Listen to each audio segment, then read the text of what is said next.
আসসালামু আলাইকুম রহমতুল্লাহি ওবরকাতুহু। সম্মানিত দর্শক, বাংলাদেশের প্রধান দুটো রাজনৈতিক দল আওয়ামী লীগ এবং বিএনপি, তাদের রাজনীতি কি শেষ হতে চলেছে? বাংলাদেশে কি কোনো তৃতীয় অথবা চতুর্থ যে রাজনৈতিক শক্তি, সেটির অভ্যুত্থান হতে যাচ্ছে?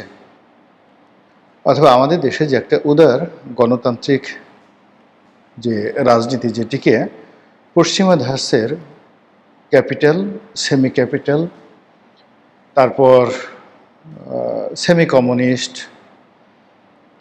সেমি ধর্মনিরপেক্ষ, আবার অনেকটা সেমি ফান্ডামেন্টাল, সব মিলিয়ে একটা ধর্মনিরপেক্ষতার আড়ালে সব কিছুর একটা জগা খিচুড়ির রাজনীতি এবং সরকার ব্যবস্থা চালু ছিল আজকের দিন পর্যন্ত।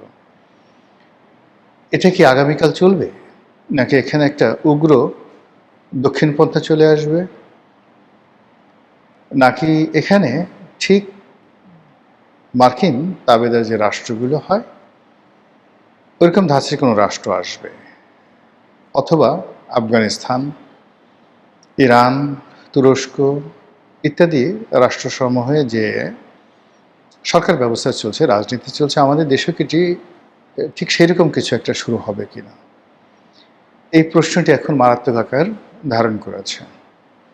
আমরা এখন ঠিক না বেহেশত না দোজক, না উত্থান না পতন, সব কিছুর একটা মাঝামাঝি জায়গাতে রয়েছে, যা কিনা একটি জাতি গঠন, একটি রাজনীতির যে ট্রানজিশন, এর জন্য খুব, যাকে বলা হয়, সাংকেতিক, অর্থবহ এবং একই সঙ্গে জটিল একটি সময় আমরা পার করছি। আপাত দৃষ্টিতে বিএনপি যারা লোকজন রয়েছেন তারা খুব খুশি যে তাদের প্রধান প্রতিদ্বন্দ্বী আওয়ামী লীগ নেই, আর আওয়ামী লীগের যে প্রতিদ্বন্দ্বী হিসেবে যারা, তারা এখন রাষ্ট্র ক্ষমতায়। অন্যদিকে যেটা আছে, আওয়ামী লীগের সভানেত্রী শেখ হাসিনা, তিনি এখন বয়োবৃদ্ধ, তারপর এখানে বয়োবৃদ্ধা, তিনি এখন বয়োবৃদ্ধা, প্রবাসে আছেন, এবং যে মামলা মোকদ্দমার ফাঁদে তাকে জড়ানো হয়েছে তাতে খুব দ্রুত তিনি ফিরে আসবে, সুস্থ হবেন, এটা অসম্ভব একটা বিষয়। কাজেই বাচ্চ তালি বাজাও বা তালিয়া বাজাও, আনন্দ করো, উৎসব করো। 2001 সন পর্যন্ত না, 2041 সন পর্যন্ত কিভাবে ক্ষমতায় থাকা যায় সেটার পরিকল্পনা করো। এভাবে কি সম্ভব, নাকি ওই দেখা যায় সিঁদুরে মেঘ, ওই আসছে কালবৈশাখী, কিংবা চারিদিক থেকে সুনামির আভাস পাওয়া যাচ্ছে, সে অনুযায়ী আত্মরক্ষার জন্য প্রস্তুতি নাও? কোনটা করবেন আপনি? এই বিষয়গুলো নিয়ে আলোচনা করব খুব সংক্ষেপে। আপনারা দেখেন যে প্রকৃতির একটা ভারসাম্য রয়েছে। নদীর তীরে যান, নদীর যদি কোনো একটা তীর ভেঙে যায়, অপর তীর গড়ে। এই পৃথিবীর কোনো কিছু নেই, কোনো সমুদ্র নেই, কোনো তীর নেই, কোনো নদী নেই, কোনো জলাভূমি নেই, যেটির একটি সীমা আছে, মানে এক সাইড আছে, আর অপর যে দিক ওটি অনন্ত, কিচ্ছু খুঁজে পাবেন না। পদ্মা নদীর এপার আছে, ওপার আছে, যমুনার এপার আছে, ওপার আছে, আড়িয়াল বিলের এপার আছে, ওপার আছে। রাজনীতিরও এপার আছে, ওপার আছে, মানে শক্ত একটা প্রতিদ্বন্দ্বী থাকতে হবে। যে রাষ্ট্রে, যে সমাজে এই রাজনৈতিক প্রতিদ্বন্দ্বী না থাকে, সেই রাষ্ট্রে কখনোই রাজনৈতিক বিধি ব্যবস্থা প্রাতিষ্ঠানিক লোক লাভ করে না। একটি দল খুব বেশি শক্তিশালী হয়ে যায় মানে সেই দলটি পতিত হওয়ার জন্য, পতন হওয়ার জন্য সেই দলের এই শক্তিমত্তা ব্যাপক হারে বাড়তে থাকে।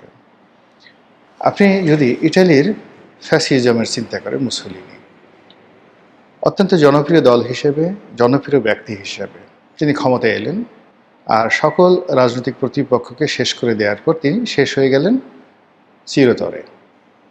এখন ফ্যাসিস্ট যে শব্দটি, এটি একটা গালি।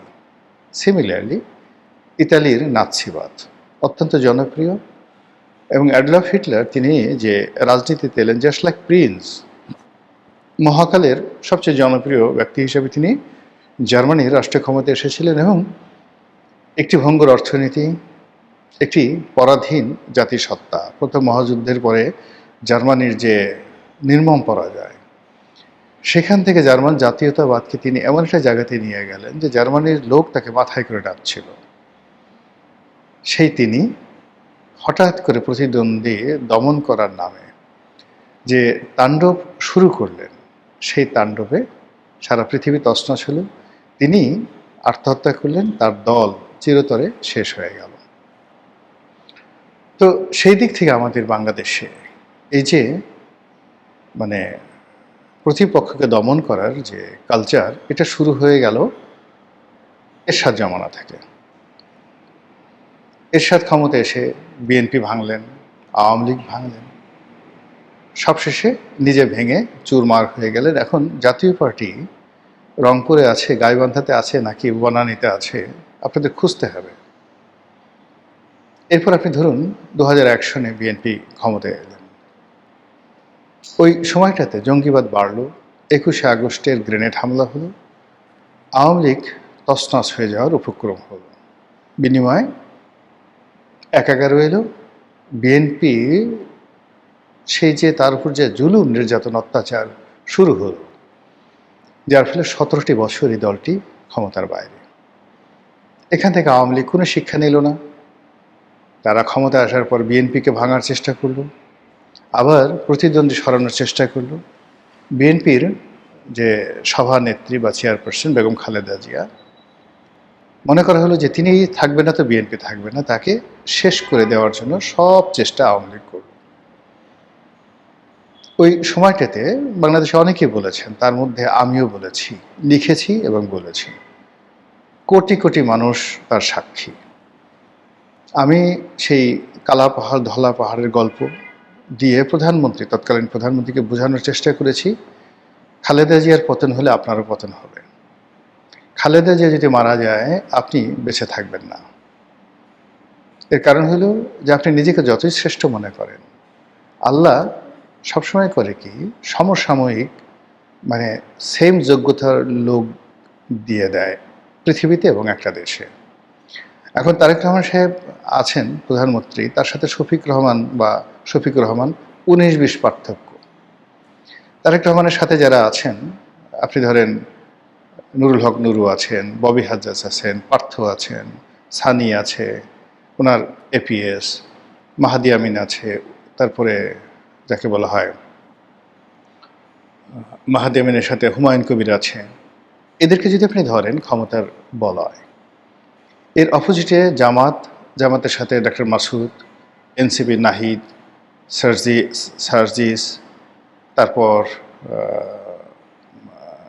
অন্যান্য যারা আছেন, হাসনাত আবদুল্লাহ, এরা সবাই আপনি যদি ধরেন, এদের মধ্যে গুণগত পার্থক্য 19-20, শারীরিক মানসিক পার্থক্য 19-20। এখন এর মধ্যে যদি কেউ মনে করে আমি খুব সুপারম্যান, রং।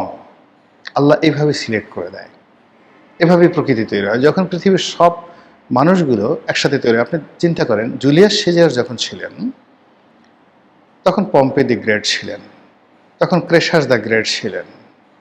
জুলিয়াস সিজার যখন ছিলেন তখন ক্লিওপেট্রা ছিলেন, তাকে বলা হয় one of the greatest queen ever had in the history. এরপরে ছিলেন মার্ক অ্যান্টনিও একই সময়টাতে।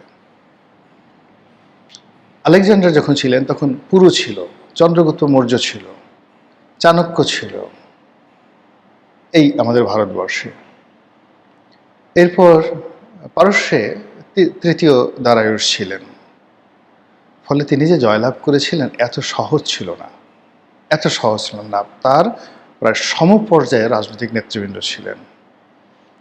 নেপোলিয়ন বোনাপার্ট যখন ছিলেন অলমোস্ট সেম, তারা কখনো ফাঁকা মাঠে গোল দিতে পারেননি। যখন বঙ্গবন্ধু ছিলেন তখন নেলসন ম্যান্ডেলা ছিলেন, ইয়াসির আরাফাত ছিলেন, ফিদেল ক্যাস্ট্রো ছিলেন, মার্শাল টিটো ছিলেন, ইন্দিরা গান্ধী ছিলেন, জুলফিকার আলী ভুট্টো ছিলেন। শেখ হাসিনা যখন ছিলেন, নরেন্দ্র মোদী ছিলেন, ওখানে ইমরান খান ছিলেন, ওখানে ডোনাল্ড ট্রাম্প ছিলেন, জো বাইডেন ছিলেন, বারাক ওবামা ছিলেন, it's almost same. Angela Markle ছিলেন। কাজেই মানে আপনি কখনোই প্রকৃতিতে এরকম সময় যায় না যে এখন এক পক্ষে 10টা বাঘ আর অপর পক্ষে 10টা বিড়াল, নেভার। কাজেই প্রতিদ্বন্দ্বী যত শক্তিশালী হয় তত বেশি রাজনীতি উর্বর হয়, ব্যবসা বাণিজ্য উর্বর হয়। ব্যবসা বাণিজ্য, চাকরি বাকরি, কর্মক্ষেত্রে যদি সুষ্ঠু প্রতিযোগিতা না থাকে, মেধার মূল্যায়ন না থাকে, তাহলে কখনোই একটা সমাজ উর্বর হয় না। তো সেই দিক থেকে আপনি দেখুন যে আওয়ামী লীগ নিষিদ্ধ হয়েছে, আওয়ামী লীগের যত পলিটিক্যাল মেধা আছেন তারা দেশ থেকে বিতাড়িত, তারা জেলখানার মধ্যে। ফলে কি হলো, এখন সরকারি দলে যেটা আছে, yes boss, yes sir, yes হুজুর, ইয়েস হজরত, ইয়েস মাদ্দাজিল্লুহুল আলী। বিরোধী দলে যারা আছেন, ইয়েস মোহতারাম, ইয়েস টাটকা অলি, ইয়েস গাউস, ইয়েস কুতুব, ইয়েস আমিরুল মোমিনিন, ইয়েস আমিরুল মুসলিমিন। এর বাইরে কোনো কিছু নেই।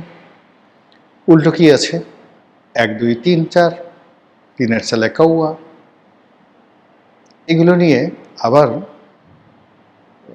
জামাতের আমিরকে নিয়ে যে সমস্ত কথাবার্তা হচ্ছে, এইবার বৈশাখী মেলায় দেখেন কি একটা ছবি গাধার পিঠে চড়িয়ে তারপরে ঘোরানো হলো। হোয়াট ডাস ইট মিন?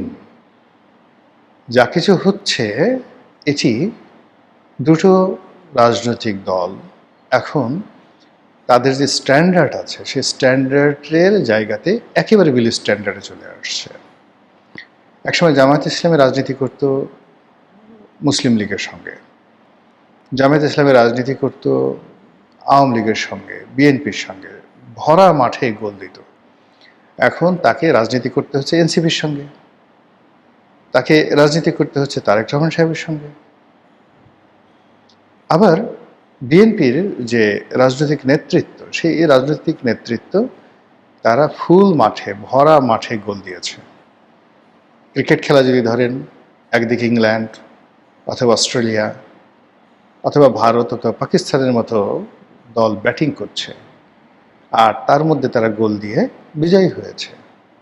আর এখন কি হলো, এখন তাদের প্রতিদ্বন্দ্বীকে, এখন তাদের প্রতিদ্বন্দ্বী সেই রাশেদ প্রধান, এখন তাদের প্রতিদ্বন্দ্বী ব্যারিস্টার শাহরিয়ার কবির, এখন তাদের প্রতিদ্বন্দ্বী সেই এবি পার্টির সাধারণ সম্পাদক ব্যারিস্টার ফুয়াদ, তাদের প্রতিদ্বন্দ্বী হাসনাত আবদুল্লাহ, রুমিন ফারহানা।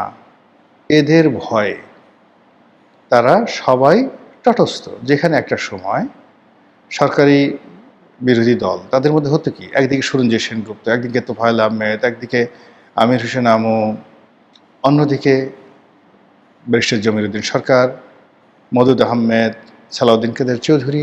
সে কি অনবদ্য, সেই অনবদ্য যে জায়গা, সেই জায়গাতে এখন পার্লামেন্টে যা কিছু হচ্ছে এটা অলানে ছাড়েন, একদিন দেখবেন ধপাস করে পড়ে গেছে এবং রাজনীতির একটা বিবর্তন হয়ে গেছে।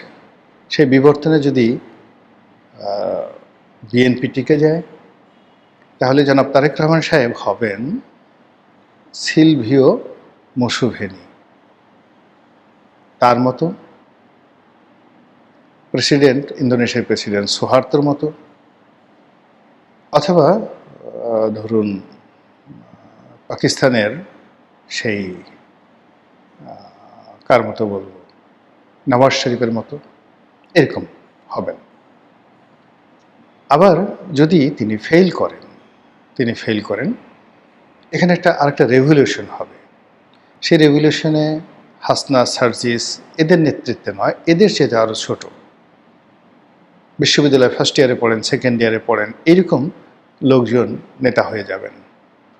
ছোট ছোট আবাবিল পাখি, ছোট ছোট সেই আবাবিল পাখির হাতে ছোট ছোট পাথর। এই প্রস্তর যুগে আপনি চলে যাবেন।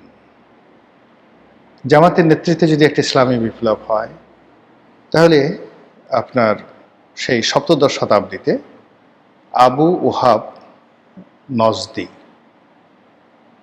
তিনি যে সংস্কার করেছিলেন ইবনে সৌদ পরিবারকে নিয়ে, ইবনে সৌদ ডাইনেস্টি প্রতিষ্ঠা করেছিলেন সমস্ত জাজিরাতুল আরবে, তেমনি একটা ঘটনা এখানে ঘটবে যদি তিনি সফল হন।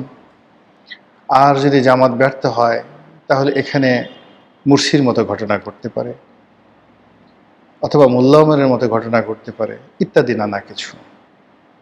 তো এই যে একটা বিবর্তনের সময় যাচ্ছে, এর মূল কারণ হলো প্রায় সব ক্ষেত্রে কোনো প্রতিদ্বন্দ্বী নেই, একচেটিয়া, ব্যবসা বাণিজ্য একচেটিয়া, কন্ট্রাক্টরিতে একচেটিয়া, নিয়োগ বদলিতে একচেটিয়া, রাজনীতির ক্ষমতায় একচেটিয়া, ব্যক্তির ইচ্ছা, এখানে সব কিছু, সব মিলিয়ে আমরা কোন দিকে যাচ্ছি আশা করি আপনারা বুঝতে পেরেছেন। মহান আল্লাহ আমাদের সবাইকে হেদায়েত দান করুন এবং হেফাজত করুন। আসসালামু আলাইকুম ওয়া রাহমাতুল্লাহি ওয়া বারাকাতুহু।